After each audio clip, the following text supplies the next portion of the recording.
right, y'all, today was a super quick work day in the market. I made about $670 trading ES futures using supply and demand. Let me show you how I did it. Today's level is sponsored by the 2-hour chart. So before market opened, I was taking a look at the 2-hour chart to see what we had going on. We had some consolidation here, but then we broke out of this consolidation with this large red candle overtaking this smaller green candle. So this is where I made my level. I drew this line here to mark a supply at the open of the little candle that came before it.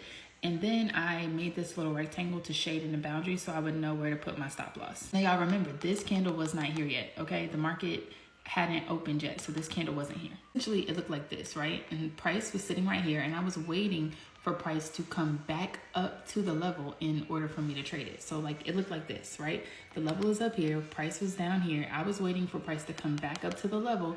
And what was I gonna do? The first time it hit the level, it sold off. So this time when it hit the level, I'm going to sell, hoping that it sells off again. Now I'm down on the 1-minute chart where I enter, and sure enough, what did price do? It made its way back up to the level. Tick, tick, tick, tick, tick, tick, tick. It hit the level and then sold down. This is exactly like textbook how I would want to trade supply and demand. I would want it to tap the level and sell off with volume. Now, I did not enter on this first candle. Why? Because this was the 9:30 candle. The market had just opened. There's always high volume on that first opening candle.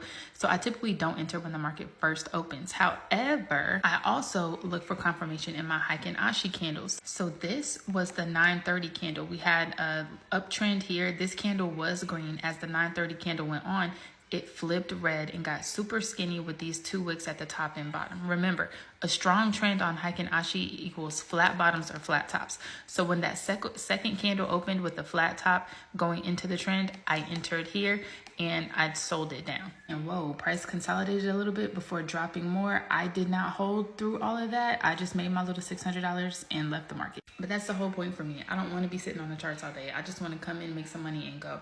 It just so happened that this one triggered as soon as the market opened. It's usually not that fast, but that's a good day's work. Now I'm going back to my regular job because I do have a 9 to 5.